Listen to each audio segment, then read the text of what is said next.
ಕಳೆದ 2 ದಿನದಿಂದ ಬೆಳಗಾವಿ ಪ್ರವಾಸ ಮಾಡ್ತಿದ್ದಾರೆ. ಬೆಂಗಳೂರಿನಲ್ಲಿ ನಾನು ಬೆಂಗಳೂರು ಮಿನಿಸ್ಟರ್ ಆಗಿದ್ದಾಗ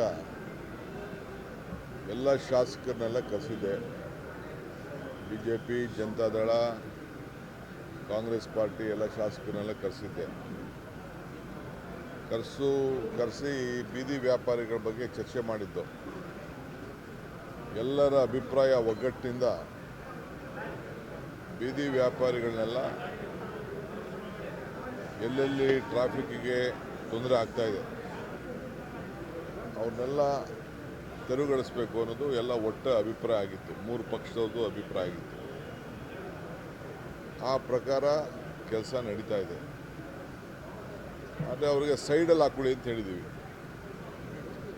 ಆಮೇಲೆ ಸುಮಾರು 60,000 ಜನ ನಾವೊಂದು ಸರ್ವೆ ಮಾಡಿಸಿದ್ದು. ಅವ್ರಿಗೆಲ್ಲ ಗುರುತಿನ ಚೀಟಿ ಕೊಡಬೇಕು ಅಂತೇಳಿ ಕೆಲವರೆಲ್ಲ ಸರ್ವೆ ಮಾಡಿಸಿಟ್ಟಿದ್ದೇವೆ. ಒಂದು 30,000 ಜನ ತಳ್ಳೋ ಗಾಡಿಗೆ ವಿವಿಧ ರೀತಿ ವಾಹನಕ್ಕೆಲ್ಲ ಅರ್ಜಿ ಹಾಕ್ಕೊಂಡಿದ್ದಾರೆ. ಅದು ಕೂಡ ಈಗ ಟೆಂಡರ್ ಕರೆದು ಅವ್ರಿಗೆಲ್ಲ ನಾವು ತ್ರಿಚಕ್ರ ವಾಹನಗಳನ್ನು ಕೊಡಲಿಕ್ಕೆ ಆಲ್ರೆಡಿ ಎಲ್ಲ ವಾಹನಗಳನ್ನೆಲ್ಲ ತರಿಸೋದು ನೋಡಿದ್ದೇನೆ. ಸೊ ಅದು ಕೃಷ್ಣ ಬೈರೇಗೌಡರು ಮಾಡ್ತಾರೆ, ಹೇಳಿದ್ದೀನಿ ನಾನು. ಆದಷ್ಟು ಜಲ್ದಿ ಅವ್ರಿಗೆಲ್ಲ ವಾಹನ ಕೊಡಿರ್ತಾರೆ. ನಾವೇನು ನಿಗದಿ ಮಾಡ್ತೀವಿ ರೋಡ್ಗಳು ಅಲ್ಲಿ ಅವ್ರು ಇಟ್ಕೊಳ್ಳಿ. ಅವ್ರಿಗೇನು ನಾವೇನು ಯಾರಿಗೂ ಹೊಟ್ಟೆ ತೊಂದರೆ ಮಾಡಬೇಕು ಅಂತಿಲ್ಲ. ಬೀದಿ ವ್ಯಾಪಾರಿಗಳು ಇರಬೇಕು. ಆದರೆ ಹಂಗಂತ ಮೇಯ್ನ್ ರೋಡಲ್ಲಿ ಹಾಕ್ಕೊಂಡು ಕವರ್ ಹಾಕ್ಕೊಂಡು ಮಾಡೋಕ್ಕೆಲ್ಲ ಆಗಲ್ಲ. ಯಾಕೆಂದೆಲ್ಲ ಸುಪ್ರೀಂ ಕೋರ್ಟಲ್ಲಿ ಕ್ಲಿಯರಾಗಿ ನಮಗೆ ಡೈರೆಕ್ಷನ್ಸ್ ಇದೆ. ಸೊ ಕೋರ್ಟ್ ಪಾಲನೆನೂ ಮಾಡಬೇಕು, ಜನರ ಅಭಿಪ್ರಾಯನೂ ಕೇಳಬೇಕು. ಸೊ ಅದಕ್ಕೆ ನಾವು ಈ ತೀರ್ಮಾನ ಮಾಡ್ತಾಯಿದ್ವಿ. ಮುಂದಕ್ಕೆಲ್ಲ ಸ್ವಲ್ಪ ಕೆಲವ್ರಿಗೆ ಕಠಿಣವಾದಂಥ ತೀರ್ಮಾನ ಆಗ್ತದೆ. ಒಂದು ನಿಮಿಷ, ನಾನು ಮಾತಾಡ್ತಾ ಇರೋದು, ನೀವು ಮಾತಾಡ್ತಾ ಇರೋದು ನೀವು ಮಾತಾಡ್ಕೊಳ್ಳಿ. ನಾನು ನಿಮಗೆಲ್ಲ ಉತ್ತರ ಕೊಡಲ್ಲ. ನಾನು ಹೇಳಿದ್ದೆಲ್ಲ ಹೇಳಿದ ಮೇಲೆ ಆಮೇಲೆ ಮಿಕ್ಕಿದೆ. ಸೊ ಅದಕ್ಕೆ ನಿಮ್ಗೆ ಇಷ್ಟ ಆಗಿದ್ದಾಗ ಮಾತಾಡಬೇಕು ಅಂತ ಹೇಳ್ತೀರಾ. ನಾನು ನಿಮ್ಗೆ ಇಷ್ಟ ಬಂದಾಗ ಮಾತಾಡೋದು. ನನಗೇನು ಇಷ್ಟ ಇದೆ ಅದೇ ಅವೆಲ್ಲ ತಿಳ್ಕೊಳ್ಬೇಕು ನೀವೆಲ್ಲ. ನಾನೆಲ್ಲೂ ಮೀಡಿಯಾಗೆ ಅಡ್ರೆಸ್ಸೇ ಮಾಡ್ತಿಲ್ಲ. ಇಲ್ಲಿ ಏನೋ ನಿಮ್ಗೆ ಗೌರವ ಕೊಟ್ಬಿಟ್ಟು ನಾನು ನಾಳೆ ಫ್ರೆಂಡ್ಸ್ ಅಂತ ಬಂದಿದ್ದೀನಿ. ಸೊ ಈ ಬೀದಿ ವ್ಯಾಪಾರದ್ದು ಈ ರೀತಿ ತೀರ್ಮಾನ ಮಾಡಿದ್ದೇವೆ.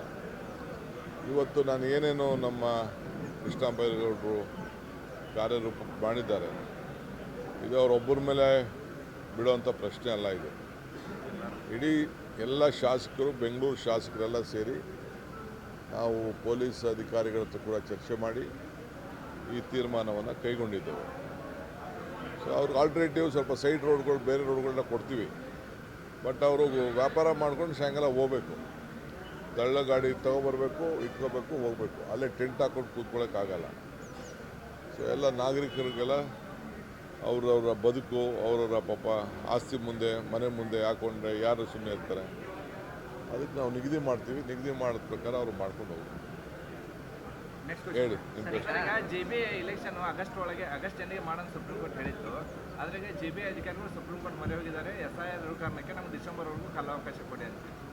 ನೋಡಿ, ಅವರು ಕೊಡಲ್ಲ ಅಂತ ಈಗಾಗಲೇ ಹೇಳಿದ್ದಾರೆ, ಲಾಸ್ಟ್ ನಿಮಗೆ ಆಗಸ್ಟ್ ಅಂತ. ಬಟ್ ವಾಸ್ತವಾಂಶ ಸ್ವಲ್ಪ ಸಮಸ್ಯೆ ಇದೆ ಅವ್ರ ಅಧಿಕಾರಿಗಳದ್ದು.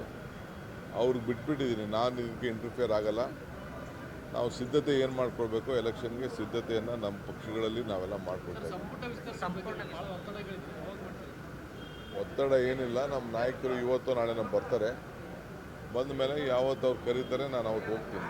ಬೆಳಗಾವಿಯಲ್ಲಿ RSS ಸಭೆ ಆಗ್ತಿದೆ, ವಾರ್ಷಿಕ ಪ್ರಾಂತ ಪ್ರಚಾರಕರ ಸಭೆ ಆಗ್ತಿದೆ. ಖರ್ಗೆ ಅವರು ಹೇಳ್ತಾರೆ ಅನುಮತಿ ಇಲ್ಲ, ಪದಗ್ರಹಣ ಮಾಡಬೇಕಾದ್ರೆ ಕಡ್ಡಾಯವಾಗಿ ಅನುಮತಿ ಪಡೆಯಬೇಕಾಗ್ತದೆ. ತಾವೇನು ಹೇಳ್ತಾರೆ? ನೋಡೋಣ, ನನಗಿನ್ನೂ ಅದು ಮಾಹಿತಿ ಬಂದಿಲ್ಲ.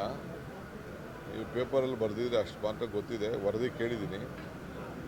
ಆಮೇಲೆ ಕಾನೂನಲ್ಲಿ ಯಾರಿಗೇನೇನು ಅವಕಾಶ ಇದೆ ಆ ಅವಕಾಶಗಳಿಗೆಲ್ಲ ಸಿಗ್ತದೆ. ಕಾನೂನಲ್ಲಿ ಅವಕಾಶ ಇಲ್ಲ ಅಂದರೆ ಅವಕಾಶ ಸಿಗೋದಿಲ್ಲ. ಒಬ್ಬೊಬ್ಬರಿಗೆ ಒಂದೊಂದು ಮಾಡೋದಲ್ಲ.